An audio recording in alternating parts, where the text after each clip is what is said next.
Ok, entonces un cordial saludo para todas las personas que se encuentran conectadas en este Congreso Internacional de Salud y Seguridad en el Trabajo. Un saludo caluroso de mi parte y de la parte de la Universidad Surcolombiana en el cual sustentamos este proyecto. Este proyecto es denominado Cero Prevalencia de la enfermedad de Chagas en los municipios endémicos del departamento del Huila. El contexto histórico de este proyecto pues, fue desarrollado en 17 municipios que ustedes pueden observar directamente en pantalla con todas las imágenes en el suroccidente de Colombia y principalmente encontrando un sistema hidrográfico de las centrales hidroeléctricas de Betania y Quimbo, donde nos vamos a enfocar para poder establecer esta cero prevalencia. El problema de investigación radica principalmente en su alta carga de morbilidad. Casi de 5 a 7 millones de personas en el mundo sufren de la enfermedad de Chagas y se está ocasionando casi entre 12.000 y 14.000 muertes en Sudamérica. Hay unas tensiones importantes para que esto genere, principalmente, y para enfocarnos dentro del Congreso, es el trabajo informal que se tiene entre las zonas consideradas endémicas y no endémicas, y la forma de infección directamente del parásito de su forma vectorial por la transmisión de la picadura o la parte oral y consumo de algún alimento contaminado. Y posteriormente su fase, las dos fases clínicas que se desarrolla el parásito, es que es una fase asintomática, que es una fase aguda, y otra fase crónica que ya genera, digamos, algunas cardiopatías y megasíndromes gastrointestinales en la población. Encontramos una población del departamento del Huila con alguna presencia del vector, del triatomínil, y relativamente frente a la presencia se veía una disminución de casos presentados de infección en las personas. Por eso nos saltaba la pregunta de investigación de cuál sería la seroprevalencia que tendríamos realmente la enfermedad de Chagas en el departamento del Huila durante el año 2021. Y por eso, pues nosotros nos desplazamos a unas áreas para poder intervenir. Principalmente en los índices de mortalidad que se presentaban en el departamento, la forma de el vector estar infectado naturalmente por el Trypanosoma cruzi, que eran dos tipos de vectores, el Prolignus rolixus y el Dimidata, y que se encontraban circulando directamente en el departamento. Y además de todas las atenciones, o todo lo que tenía que ver con la atención integral, la accesibilidad, no solamente al tratamiento, sino que principalmente a un diagnóstico oportuno, que eran los tamizajes que nosotros desarrollamos. Este proyecto fue evaluado por el Comité de Bioética, Investigación, Innovación y Desarrollo del CEBIT, con toda la declaración del SINC, la autonomía de beneficencia y no maleficencia, y amparados en el Código de Nuremberg. Voy un poco rápido porque también quiero revisar un poco más los resultados que tenemos dentro del estudio. Dentro de la metodología utilizada se utilizó un diseño de estudio observacional descriptivo de corte transversal, donde nosotros hicimos un enfoque cuantitativo para el diagnóstico de la enfermedad en una población al riesgo. Hicimos unos criterios de inclusión y exclusión que les voy a mostrar ahora para definir un muestreo y definimos unas fuentes de datos o fuentes. La venopunción que se sacó de 5 mililitros de sangre total a las personas designadas de acuerdo a estos criterios. Estos fueron los 17 municipios que salieron de acuerdo a los criterios de inclusión manifestados en el estudio. Aquí estamos en una reserva de Paniquita, en una población indígena que quedó incluida dentro del estudio, y pues digamos esa diversidad que nosotros tenemos frente al alcance del mismo. Estos fueron los 17 municipios seleccionados, en los cuales también obtuvimos la población al riesgo y por tanto pues el muestreo que íbamos a hacer. Era importante relacionar las variables, la fuente primaria como la estoy mostrando aquí, un ejemplo simplemente, y cómo se hizo esa variabilidad casa a casa. Pudimos entrar a los hogares y es algo muy importante en tener en cuenta que esto era en tiempos de pandemia y cómo nos abrieron la puerta a las personas y cómo nosotros diligenciamos directamente este tipo de encuesta como lo vemos casa a casa. Importante tener en cuenta el muestreo porque allí, digamos, dependía mucho el éxito del resultado que tendríamos nosotros de la seroprevalencia. Entonces, tomamos un muestreo aleatorio estratificado donde se definieron una población de 237.962 personas en riesgo después de esa inclusión. Posteriormente definimos el muestreo, que fueron 1.423 personas con un alcance o una relación de hombres a mujeres casi de 1 a 1. Sin embargo, de este muestreo tuvimos que tener una selección de racimos y esa selección de racimos simplemente lo definimos por los que hacían parte de la zona rural y de la zona urbana. Y a esto se le sacó una muestra probabilística estratificada. Como no teníamos un marco muestral, lo que hicimos fue definir en la parte de las veredas las casas y en lo que estaba directamente en la parte de la zona urbana, los barrios. ¿Sí?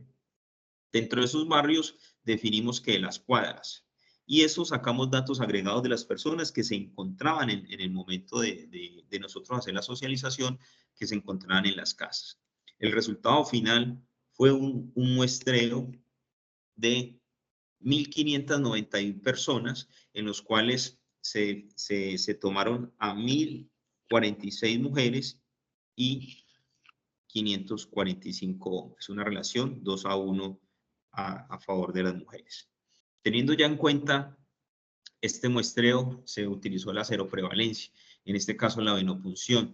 Hicimos la venopunción a 1.521 personas, se le sacó 5 mililitros de sangre, se envió, se transportó en unas neveras que conservaban de 4 a 6 grados centígrados la sangre total, para después llegar a un laboratorio de salud pública del departamento del Huila y hacer la centrifugación, separar el suero, rotularlo y posteriormente aplicar una prueba de ensayo que se llama ELISA-Chagatex para definir si estaban infectados o no. Y con las encuestas definimos 83 variables codificadas, 94 variables cualitativas, 6 cuantitativas, para hacer un análisis univariados de medidas de dispersión y un análisis bivariado teniendo en cuenta el chi cuadrado asintótico. Todo esto procesado en SPS versión 20. Aquí está, digamos, todo el proceso de análisis de interpretación, donde se hizo una socialización a las personas que se encontraban en el lugar, mostrándoles el vector, después haciendo todo lo pertinente a lo de ética, a los consentimientos informados y su registro. Posteriormente se llegaba a la venopunción, se llegaba aquí al laboratorio y se hacía la separación de los sueros. Después se hacía una preparación de la muestra y se montaban directamente en el Thunderblood. Sí, aquí se está procesando en estas imágenes. ¿Cuál fue el control de sesgos que tuvimos en este estudio? Entonces, pues aumentamos el tamaño de la muestra, precisamente para evitar los sesgos aleatorios, con un intervalo del 99%, y por eso alcanzamos a tomar 1.591 muestras, y fue un muestreo estratificado para poder llegar a estos lugares. Para el control de sesgos sistemáticos se homogeneizó la población, con unas características ecoepidemiológicas de acuerdo a los criterios de inclusión que mostramos. Para evitar el sesgo de no respuesta, pues concertamos con los actores gubernamentales, en este caso las direcciones locales de salud, y con los referentes o líderes de la comunidad, como son las personas que presiden las juntas de acción comunal, para poder que participaran libremente. Dentro de los sesgos de medición, pues hicimos una validación de instrumento en un municipio inicialmente, que fue Pitalito. Se validó todo lo que eran las pruebas de metrología y verificación del ensayo de LISA que se utilizó para poder diagnosticar a los pacientes, y la información solamente lo realizó un observando, que sería el doctorando para las ciencias de la salud. Entre los resultados, importante resaltar aquí, digamos, la significancia que nos da el curso de vida. Hay una tasa de prevalencia muy alta, de 4.7 por 100 habitantes, en las personas que se encuentran en el curso de vejez y envejecimiento activo. Los que residen en la zona urbana, con una tasa de 1.87, y poder definir en el departamento del Huila que se tiene una tasa de 1.45%, donde no se encontraba este registro tan claro. Y pues teniendo en cuenta estas prevalencias altas de los municipios de Tello, Campo Alegre, Baraya, Campo Alegre, Palermo, Garzón, Neiva y Aipe.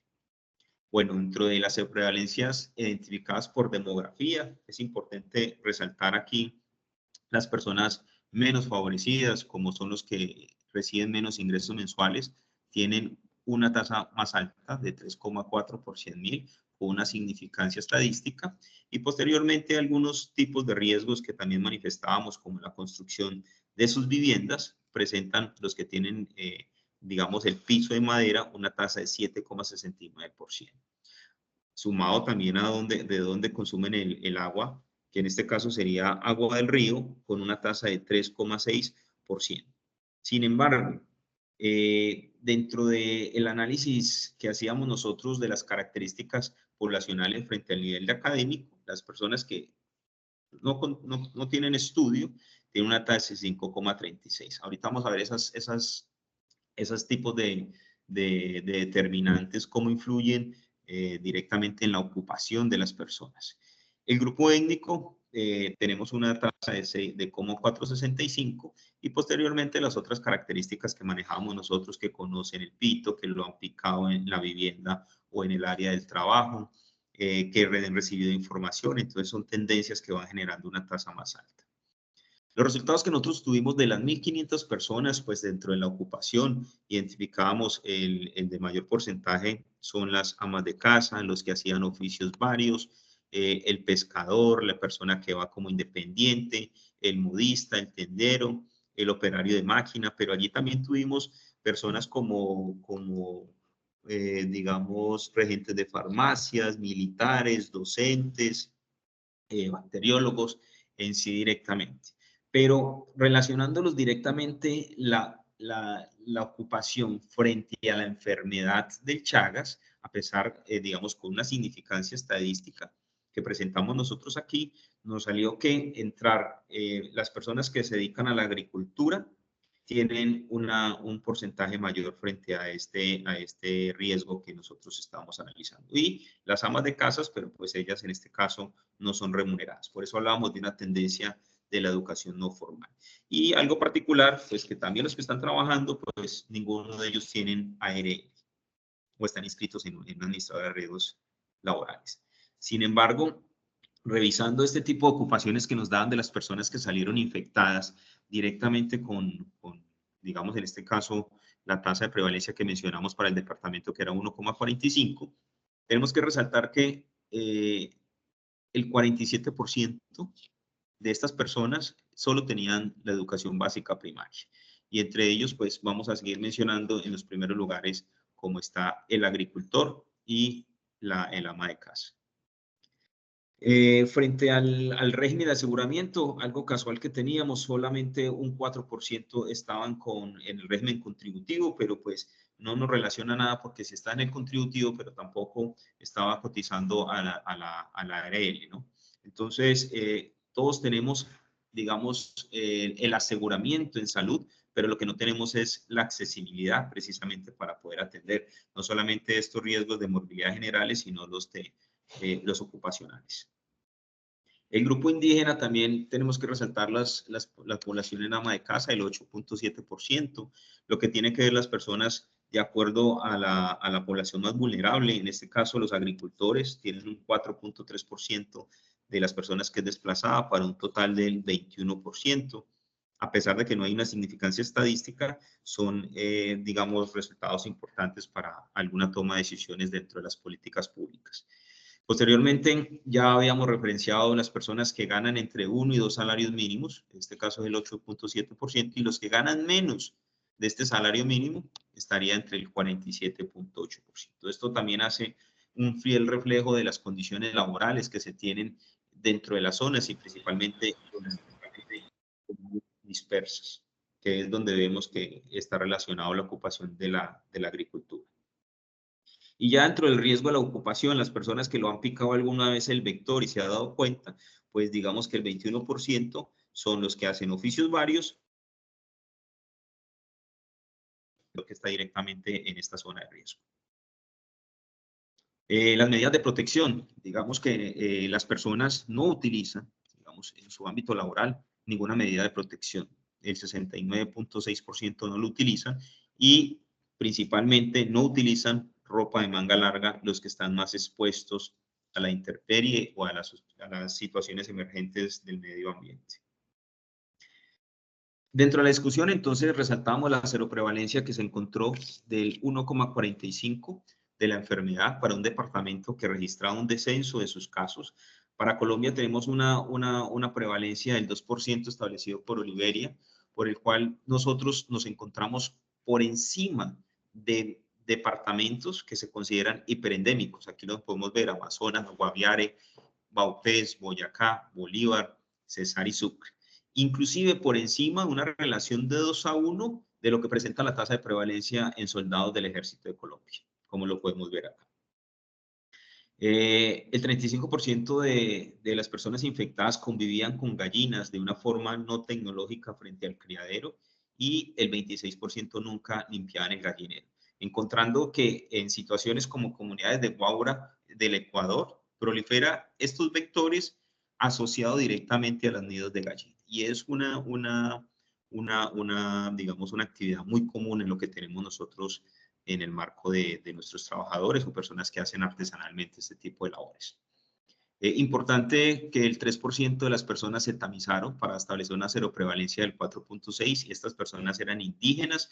Esta prevalencia coincide mucho con lo identificado en Cucunubá, que nos dio el 4,7 de la prevalencia en poblaciones indígenas de Arahuacos, Cowis o Huimas. El 61% de las personas en nuestro estudio pertenecían o residían en la zona urbana, y predominaban las mujeres y en el curso de vida, vejez y envejecimiento activo. Un estudio que se realizó directamente en Brasil, en Sousa, en la mayoría de los casos, pues vivían en la zona urbana, una relación muy similar de 1-1.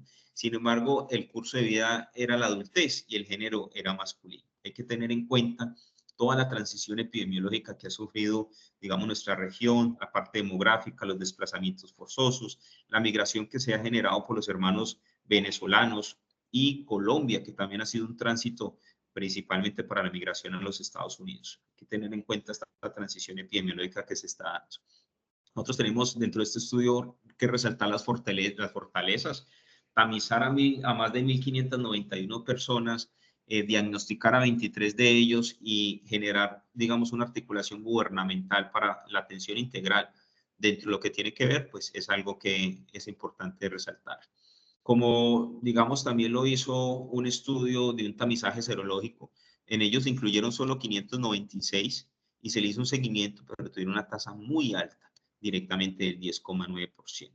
Esos factores de ellos que relacionaban para poder generar estas tensiones de la enfermedad estaban dentro de los estudios primarios, escasos recursos económicos, que no son ajenos dentro de los factores de riesgos que se identificaron en este estudio.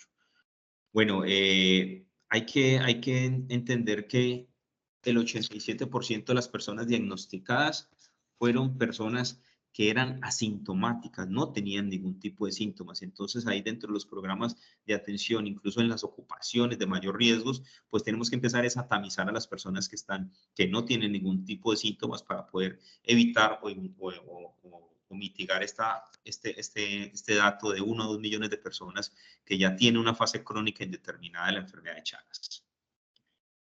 Bueno, el otro punto es el acceso que se le dio a las personas frente a la atención en salud. La cobertura, que fue del 0,6, casi la mitad referenciada por también un estudio de Cucunúa, que ella referencia durante el 2008-2014 una accesibilidad del 1%. Esto permite disminuir esas brechas de desigualdades que tenemos en la población, y principalmente en el entorno laboral, que también tenemos unas diferencias marcadas dentro de los salarios que se tienen entre ellos mismos. Las pruebas serológicas, la confiabilidad que teníamos, digamos que es uno de los tipos de las conclusiones, y pues en sí conocer la seroprevalencia para el departamento de una tasa de 1,45, que lo consideramos como endémico para ese departamento, que teníamos, digamos, esas intervenciones un poco bajas frente al tema, y unos municipios que sobrepasan ese tipo de tasa que se tienen, no solamente comparando con el departamento, sino a nivel nacional, con unos municipios, con unos departamentos que son hiperendémicos, como mencionábamos anteriormente. Entre ellos Tello, Campo Alegre, Playa, Garzón. Bueno, para tocar algo sobre de la conclusión de los determinantes sociales, digamos que las tasas más altas se dieron en población con mayor vulnerabilidad, los que perciben menos de un salario mínimo legal vigente, los que no tienen estudio, las personas indígenas, las personas en situación de discapacidad y desplazado, y los que tienen unos materiales precarios dentro de sus viviendas, las paredes de madera, de bareque, pisos, etc.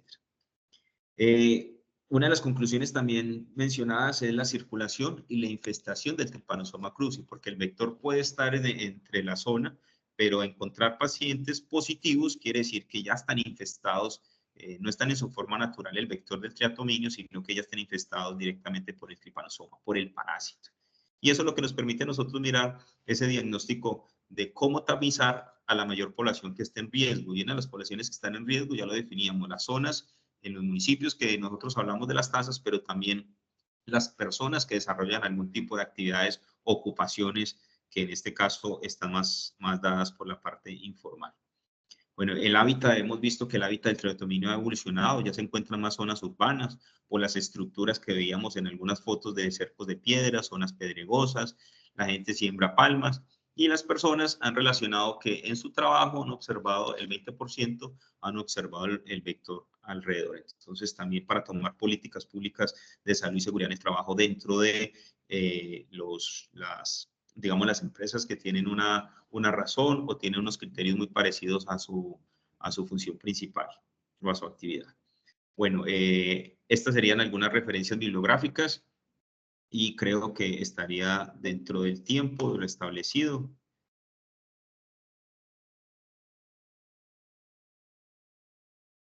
Correcto, muchas gracias. Me Invitamos a los paseo. asistentes.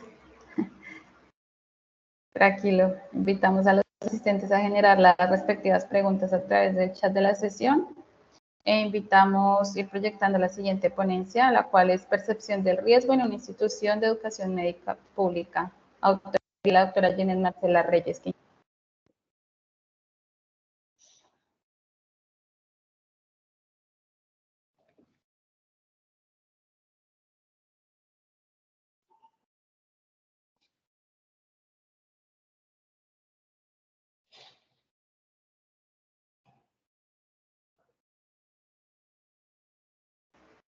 Doctor Carlos pregunta. ¿La pregunta? No lo he visto. La que no hacen en el chat. Dice, muy buenas tardes para todos. Para seleccionar las personas para el muestreo, ¿se tuvo en cuenta algún determinante para poder obtener la muestra o fue una selección por zona? Dado que los resultados pueden variar por ciertas condiciones de salud a nivel individual. Sí, claro, digamos que eso fue clave para poder tener un resultado positivo y establecer esa seroprevalencia. El muestreo era clave y por eso tratamos de aumentar el poder del 10% para poder incluir.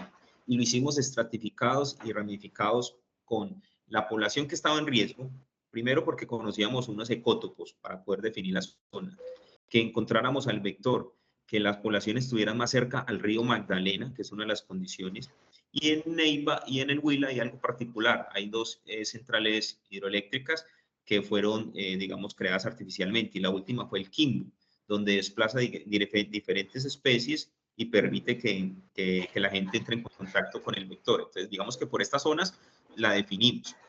Pero también como no teníamos un marco muestral para poder definir la persona, fue, digamos, lo más complejo y tendríamos que aceptar algunos riesgos digamos, de las mediciones, porque las personas que llegamos a las zonas y las que estaban trabajando eran las que encontrábamos allí y eran las que participaron en el proyecto, después de poderles sensibilizar claramente las condiciones y los beneficios de los mismos y que ellos pudieran acertar. Las condiciones individuales hicimos, bueno, yo soy de la salud y entonces directamente profesional de la salud escuchaba toda la sintomatología, pero eso no quiere decir que eso era un criterio de exclusión. Simplemente era una patología que por encontrarse en el riesgo seleccionado podríamos definir si era dentro de la sintomatología general, crónica o aguda que presentaba la enfermedad. Pero relativamente todos los que dieron fueron enfermedades crónicas, ninguna fue aguda en ese momento. Entonces digamos que eso sí fue muy importante, tanto la zona como las personas que se encontraban allí, más que la condición individual, porque si ustedes ven las condiciones que fuimos por las zonas más precarias, en las personas que tienen mayor vulnerabilidad, peores condiciones de calidad de la vivienda, consumían, no cuentan con agua potable, vivían en hacinamiento, bueno, etcétera.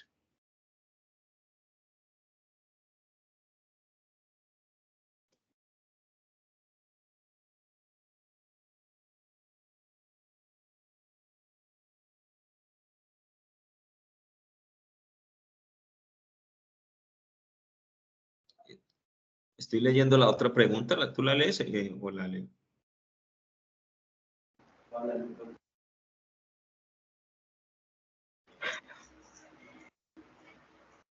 Ya se encuentra en el chat. Dice, buenas tardes, doctor Carlos. ¿Los sesgos permitirán realizar alguna investigación cuantitativa a futuro para generar una comparativa con otros departamentos del país? ¿O considera usted que estos mismos sesgos puedan disminuir su tasa, que el tiempo prolongado entre la pandemia y fecha actual pudo generar una variación bastante notoria? Digamos, porque dentro de eso precisamente reconocemos algunos sesgos y para considerar la validez interna que tendría el estudio, pero también la validez externa frente a las comparaciones.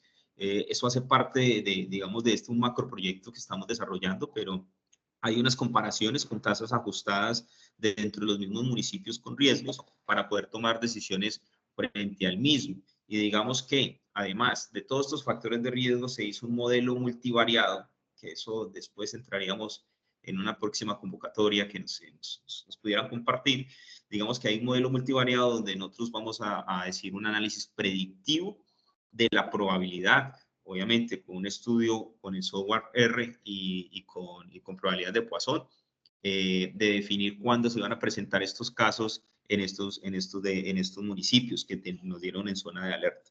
Pero claro, digamos que está muy pendiente, pero para nosotros poder establecer lo de la pandemia, digámoslo así, para no irnos tan crueles, un brote o una epidemia, pues tendríamos que definir que las personas que son asintomáticas, porque la mayoría son asintomáticas, hacerles el diagnóstico dentro del área laboral, con los riesgos que ustedes consideran o con los riesgos que la persona desarrolla en su trabajo, poder que le tomaran ese tamizaje y así poder, digamos, encontrar realmente los verdaderos casos. Y pues no llegar a una pandemia, ¿no? Obviamente, a pesar de que es una enfermedad transmisible, pues tomarlo como una atención inmediata de esos brotes.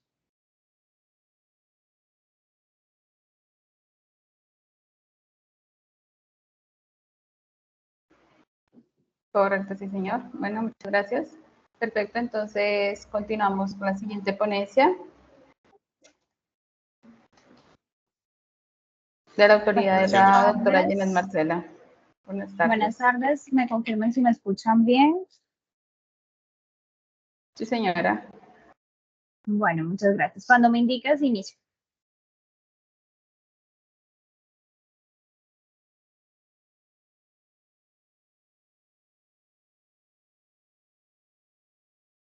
Bueno, buenas tardes, mi nombre es Ginés Reyes Quintero. El día de hoy pues vengo a abordarlos con la ponencia titulada